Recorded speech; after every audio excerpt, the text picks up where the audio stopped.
I would like to start with something I've noticed about myself over the years. I've always related with goals a little differently than most people. To be clear, goals have served me as well. They can be inspiring. They can give me direction. But I've never been motivated by deadlines. For me, what was much more important was how I felt along the way. Now, the first lesson I learned was actually not about the future. It was about learning to see myself clearly. Let me take you back to last summer. My kids were visiting, and we were in a cab on our way to the airport.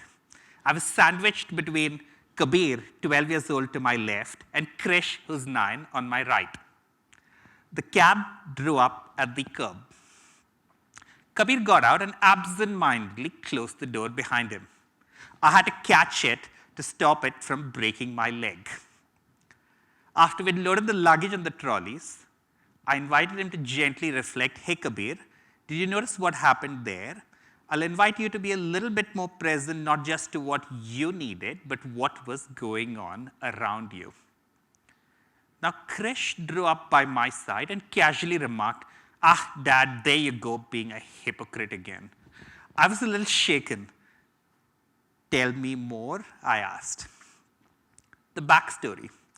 The previous day, I was attending a reflection session where we were invited to reflect on what is it that we value and how this might point to what triggers us.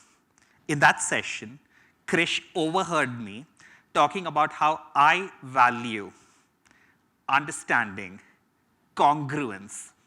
And when we were reflecting on what triggers us, I noticed how when people can be too judgy or hypocritical, I can sometimes be mildly triggered. That reflection ended with me noting that when I judge someone for being judgy, I'm actually squashing that exact non-judgmental value which I claim to hold dear, hence the hypocrisy. I thank Krish for what he told me. The lesson I learned over there is seeing clearly it starts not by noticing others, but looking inside. Now, seeing clearly wasn't enough. Even with that clear seeing, I felt I was carrying a little bit of heaviness. The second story I'd like to share is the July of last year. A friend of mine invited me to be a guest on his podcast. Just before the session was about to start, he shared a link with me. I clicked on it, and it opened up in Chrome. I have a habit of having a lot of tabs open. There were hundreds of them. And now this tool needed a lot of resources, so it would cough and wouldn't quite start. No problem, I told myself, I will just use Safari. The tool did not support Safari. Or perhaps I can use my phone, I thought. Does not support it on the phone, not even in Chrome on the phone. 10 minutes went by, and then with some reluctance, I realized the only thing to do was to kill Chrome and lose those 100 tabs. That was a wonderful podcast. I really enjoyed recording it, and the reflection emerged during that podcast itself. This is not about tabs in Chrome. Speaking metaphorically, I have this habit of, as I walk through this forest of life, every time I see a berry that looks interesting, I'll pick it up and throw it into my backpack. It's all right if I'm not eating it right now, I reasoned. When I feel like eating berries, I'll just reach into the backpack, pick the first one that comes out, and eat it. If I'm not in the mood for it, I'll throw it right back. Nothing is lost. In that podcast, I realized that is not entirely true. Now consider this. If I come to a stream along the way, with no backpack on my back, weighed down with berries, I could just jump across the stream. These berries came with a secret hidden cost. The lesson for me here is that focus is not just about discipline. Sometimes it's about trust. Trusting the wisdom of the forest to surface the right berry for you at the right time. Just taking it, enjoying it, putting it back, not needing to collect these along the way. So with a little bit more clarity and some more gentle focus, there was another lesson for me to learn. This lesson came from my Vedanta teacher. His invitation to us was always to be quiet and pay attention. We never really understood what it meant. There was a story he told us which drove the point home. Holding his left hand, he said, imagine I had a bowl of water in my left hand. Sure. Suppose we had ripples in that water. He asked us, if I put this bowl down on a table, went for a walk, and came back, what do you imagine would have happened? The ripples would probably stop, we answered. Ah, very good, he said. Now what if instead I decided to stir the water in the opposite direction, perhaps hoping to create ripples of the opposite kind, or maybe tilt that? What do you imagine would happen then? The ripples would probably magnify, we said. Aha, he said. The lesson he was inviting us to take away was I had been seeing the noise in the mind as a problem to fix. And in that process, I was inadvertently creating more stirring, and his invitation was to simply observe it, let it be, and settle by itself.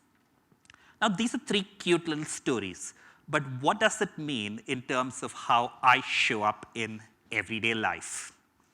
The answer for me has come down to something surprisingly simple: my breath. My breath is the thermometer. Whenever I find myself agitated, a little antsy, angry, irritated, scared, if I bring attention to my breath, it very helpfully, it's usually either shallow or quick, and brings attention to the fact that I'm a little bit off balance. Now the magic lies in the other function. That very same breath, which serves as a thermometer, can also serve as an ice pack. So if I bring conscious attention to my breath and just take a couple of deep inhales and exhales, I notice that it has this effect of centering me. This again was captured beautifully by my 9-year-old when he was 5 in this little poem he learned attributed to Daniel Tiger. It goes, if you feel so mad you need to roar, take a deep breath and count to 4. Bringing these together, what I have been practicing imperfectly but repeatedly is something I call playful, purposeful presence. The play in this phrase about showing up with kid-like energy, kid-like curiosity, enjoying the current moment, inviting others with no judgment and full participation. The purpose is around that clarity and gentle alignment. And presence is simply being here right now to whatever is. Which now brings us to the theme of this conference, unwritten futures. We've all been told that the future needs goals and strategies, and there is some truth in that. But I have come to discover something a little different for myself. I find that the future is most defined by the quality of presence I'm able to bring to every moment. When my mind is agitated, the future seems unstable. When my mind is fearful, the future seems contracted. When my mind is chasing, the future feels exhausting. But when I'm able to remind myself to practice playful, purposeful presence, the future opens up. The future is unwritten, and who I am becoming is the pen. I'd like to leave you guys with one last invitation. What would it be like if you were able to hold your goals and strategies a little bit more lightly and practice some playful, purposeful presence right here, right now? Thank you.